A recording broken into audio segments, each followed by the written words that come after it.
Kiedy czytam o katastrofie klimatycznej, kiedy uczę się o klimacie, kiedy zaczynam zdawać sobie sprawę z tego, jak zła jest nasza sytuacja, no to nie ukrywam, że zdarza mi się czuć rozpacz i zdarza mi się tracić nadzieję w kwestii tego, czy nasze indywidualne działania mogą w ogóle w jakikolwiek sposób pomóc.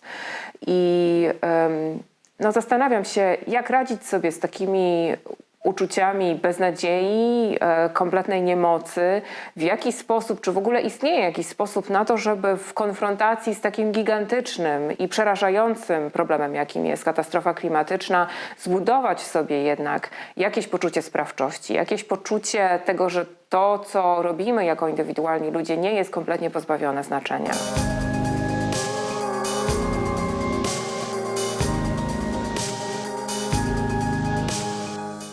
Taką najczęstszą rzeczą, którą ludzie czują, jak im opowiadamy o zmianie klimatu, a to jest coś, co robimy na przykład na uniwersytecie, gdzie uczymy studentów, jest taka mieszanka paraliżującego lęku i takiej totalnej bezradności.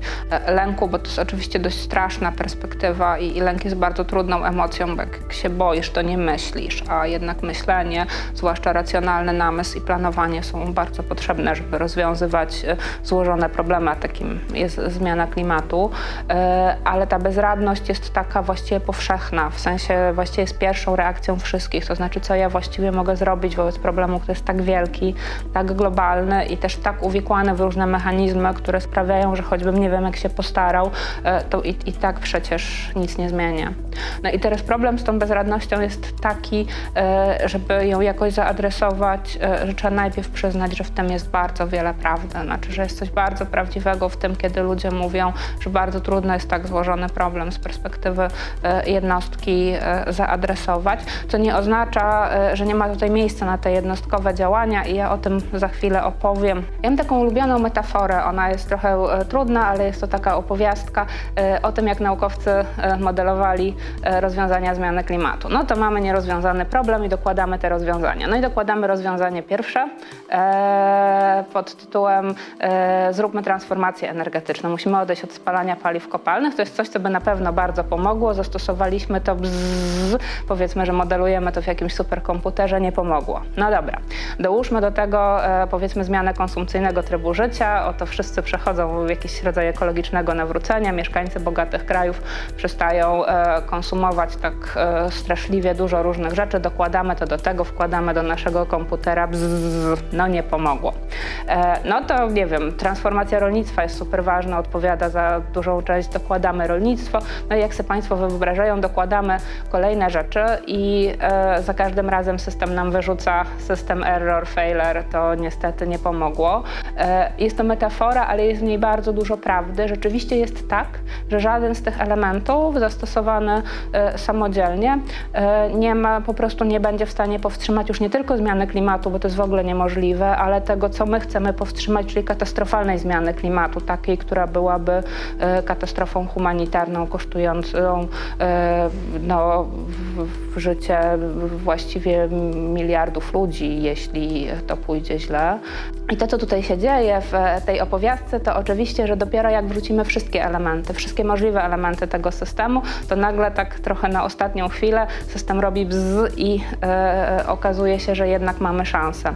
Czyli przesłanie z tego jest takie, że nie możemy zrobić jednej rzeczy. Musimy je zrobić wszystkie i to też jest rozwiązanie takiego częstego dylematu, który tu się stawia, że jedni mówią, no tak, musimy rozwinąć technologię, bez szybkiego progresu w sprawie technologii sobie nie poradzimy. I to jest prawda, w sensie bez nauki i technologii nie mamy żadnych szans, ale inni mówią, technologia nie wystarczy, musimy również namówić ludzi do zmiany swoich zachowań i to też jest prawda, w sensie bez tego sobie nie poradzimy. I ten model nie jest zaskakujący, zwłaszcza jak się jest naukowcem, bo wszystkie naturalne systemy funkcjonują w ten sposób. Jeśli pomyślimy o dowolnej komórce mojego ciała albo moim organizmie, to ono przecież nie zadziała, jeśli wyłączymy dowolny kawałek tej układanki. W sensie nie możemy powiedzieć, zastosujemy wszystko, ale wyjmiemy wątrobę i serce i mózg, a resztę już mamy i może wystarczy. No, nie wystarczy, w sensie wszystkie naturalne ekosystemy działają tak, że potrzeba jakby synergii wszystkich elementów i dość podobnie jest ze społeczeństwem i jego transformacją. I dlatego jak ludzie pytają się, co można zrobić w sprawie zmiany klimatu, to taką najważniejszą rzeczą jest przedefiniowanie definiowanie celów tych działań tylko z takiego trochę uspokajania swojego sumienia, że ja kupię jakiś zielony produkt albo zrobię coś, żeby mieć trochę mniejszy ślad węglowy, do myślenia w taki sposób, że moje działania mają pomóc tej całości się przetransformować. Można na to popatrzeć jako na rodzaj uwikłanego problemu, w którym po pierwsze macie rację. Żaden indywidualny człowiek nie może nic zrobić, ponieważ cokolwiek zrobimy, to skala tego problemu i też takie mechanizmy na przykład rynkowe, które sprawiają, że jak ja nie kupię jakiejś usługi, to ta usługa po prostu stanieje i ktoś inny ją kupi i efekt dla świata będzie zerowy. Więc jakby nie da się, indywidualny człowiek nic nie zrobi. Ale uwaga, rządy też nic nie zrobią, bo spróbujmy sobie wyobrazić, że polski rząd wprowadziłby drogą benzynę, że nagle mówimy, spalanie paliw kopalnych jest straszne, nie możemy tego robić, opodatkujmy to bardzo mocno. No przecież będziemy mieli zaraz 1 milion kierowców na ulicach Warszawy, którzy będą wybijać szyby i ludzie się na to nigdy nie zgodzą, więc rząd też jest w uwikłanej sytuacji, nie może nic zrobić. Mało tego, korporacje, które są często wymieniane jako duży gracz, też są w bardzo trudnej sytuacji, bo w sytuacjach konkurencji rynkowej, jak zasoby są darmowe i można je niszczyć za darmo, to jeśli tylko jedna korporacja przestaje to robić i zaczyna stosować droższe rozwiązania, żeby ochronić środowisko, to przecież wypadnie z rynku. Albo co przesunie swoje usługi gdzieś do Kambodży. Słowem, mamy taki problem, który jest uwikłany. Nikt nic nie może zrobić, i nawet jeśli zaczną mocniej ciągnąć w każdą stronę, to, że tak powiem, tylko sobie bicki zbuduje, ale nie rozwiąże tego. To, co tutaj musi się zdarzyć, to ludzie muszą się porozumieć i dogadać się, żeby zbudować system, w którym te elementy działają razem. Znowu tak jak w organizmie, że jest pewna synergia. Tu przesunę i proszę, rozwiązałam. Słowem, uwikłane problemy są rozwiązywalne, ale one są rozwiązywalne w taki systemowy sposób.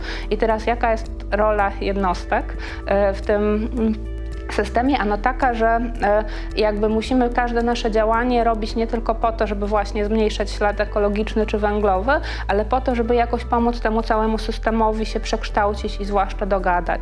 I w tych sprawach ważne jest takie 5 palców. Po pierwsze wiedza. Bez wiedzy będą nas robić w konia. Bez wiedzy będą nam sprzedawać pozornie zielone rozwiązania, które nic nie pomagają. Powiedzą, że możesz sobie polecieć samolotem do Kambodży, a my gdzieś tam posadzimy dużo lasu i w związku z tym wszystko będzie cudownie i się na to nabierzemy i jakby nic nam nie pomoże. Więc pierwszą rzeczą, którą moim zdaniem każda osoba, która jakby interesuje się tym problemem, powinna zrobić, jest zacząć od zdobycia solidnej wiedzy w tej sprawie. Tutaj też jest rola uniwersytetów, instytucji edukacyjnych. Jak już mamy wiedzę, to drugą rzeczą jest rozmowa. Ktoś kiedyś powiedział, że najważniejszą rzeczą, jaką ty możesz zrobić dla globalnego ocieplenia, jest porozmawiać ze swoją babcią. Porozmawiać, to znaczy taki fakt, że zaczynamy ze sobą rozmawiać, bo mamy tutaj przecież problem koordynacji i komunikacji i mówić do siebie nawzajem, że ten problem jest ważny, że trzeba go systemowo rozwiązać i co my w tej sprawie czujemy. On sprawia, że jakby angażujemy kolejne osoby i zwiększamy prawdopodobieństwo, że jeśli jakiś rząd zechciałby dobre rozwiązania wprowadzić, to ludzie ich nie obalą, dlatego że nie będą rozumieli, po co one są potrzebne. Po trzecie, co jest bardzo często przegapiane, musimy pracować na poziomie wspólnot. To znaczy, po trzecie, jak już coś zaczynamy robić, to nie powinniśmy tego robić samotnie. Powinniśmy włączyć w to, nie wiem, swoją rodzinę, swoje miejsce pracy, swoją grupę rówieśniczą, po to, żeby wypracowywać rozwiązania, które mogą działać. Bardzo krótki przykład. Jeśli tylko ja sortuję śmieci, ale nikt w moim bloku tego nie robi, to sobie mogę sortować. A poza tym i tak brakuje kompostowni i ten kompost, który tam z takim poświęceniem wynoszę, on i tak jakby nic dobrego się z niego nie wydarzy. Jeśli byśmy porozmawiali o tym wszyscy, to może byśmy najpierw zadzwonili do spółdzielni, zapytać się, gdzie to trafia, a potem porozmawiali z miastem, żeby zbudowali kompostownię. I wtedy okazuje się, że kiedy ja nie koncentruję się na tym, czy ja indywidualnie, idealnie sortuję śmieci, tylko na tym, czy moja wspólnota coś sensownego z nimi robi i zaczyna się ten etap, gadam z sąsiadką, dzwonię do spółdzielni, idziemy do miasta, to mamy szansę przekształcić takie wspólnoty średniego zasięgu, które są sterowalne i też łatwiejsze niż zmienić świat. Po drugie rozmowa, po trzecie wspólnota, po czwarte to, co możemy zrobić, to protestować. Pokazano, że zwłaszcza pokojowe protesty w wielu krajach świata bardzo się przekładają na zmianę polityk, a bez zmiany polityk nie mamy trochę szansy z globalnym ociepleniem. W sensie nikt z państwa i ja też nie może zrobić transformacji energetycznej. To musi zrobić państwo, a właściwie to muszą zrobić państwa na poziomie międzynarodowym, dogadując się między sobą. Wreszcie takim ostatnim kawałkiem, który tutaj nieprzypadkowo jest wymieniany na ostatnim miejscu, bo zawsze się go wymienia właśnie na pierwszym, to jest taka próba popatrzenia na własne życie i zobaczenia, gdzie ja mogę ślad węglowy i ślad ekologiczny własnego życia zmniejszyć. I to jest takie działanie, o którym trzeba pamiętać, że ono ma ten sam cel co wszystkie, to znaczy ma służyć raczej transformacji systemu niż na przykład czyszczenia mojego sumienia, że ja tak żyję jakoś bardzo ekologicznie, ponieważ bardzo często jest tak, że te jednostkowe działania mają znikomy albo żaden wpływ na rzeczywisty ślad węglowy z powodu bardzo wielu różnych mechanizmów, ale one mają bardzo duży wpływ na moje otoczenie. W sensie, jak ja coś zaczynam zmieniać, to zaczynam się też tego domagać w swoim otoczeniu, żeby tak było i żeby ktoś tak zorganizował życie, żeby mi to ułatwił. To jest dość proste. Jak jeżdżę pociągiem, to chcę, żeby ten pociąg był tani, szybki i na czas. Jak jeżdżę rowerem, to chcę nie ryzykować życia, jadąc na tym rowerze po Warszawie. Czyli jakby te działania indywidualne, ale z taką myślą, że one też służą transformacji. I to jest taki trochę najmniejszy palec, ale on domyka ten system i też sprawia, że nasze działania stają się jakoś integralne. Ja chyba jako psycholog dorzucę tu jedną myśl do końca dla tych, którzy się właśnie bardzo starają redukować swój ślad węglowy, jakoś żyć ekologicznie. Wydaje się, że najtrudniejsze psychologicznie wyzwanie przy takim redukowaniu śladu węglowego dotyczy umiaru. To znaczy, bo tutaj można w nieskończoność wkręcać się, bo po prostu każda czynność, którą robimy, ma ślad węglowy i jakoś szkodzi środowisku, ale kiedy wkręcamy się w to tak właśnie bez umiaru, próbując to doprowadzić do absurdu i może żyć zero waste i w ogóle nigdy nie wsiąść do samochodu i w ogóle, no to po pierwsze bardzo sobie utrudniamy życie i zaczyna nam brakować czasu i przestrzeni na te rzeczy, które są ważniejsze, na przykład na dążenie do systemowej transformacji, ale też stajemy się trochę takimi dziwakami, a trochę takimi osobami, których no, ludzie nie lubią zbyt świętoszkowatych osób, więc to wychodzi taki z tego świętoszkowaty ekolog, więc ważne jest w tym najmniejszym palcu, w tych własnych, indywidualnych działaniach, żeby zachowywać w tym umiar i zdrowy rozsądek, bo to dla odmiany jest coś takiego, co może być też pociągające dla innych i stanowić przykład.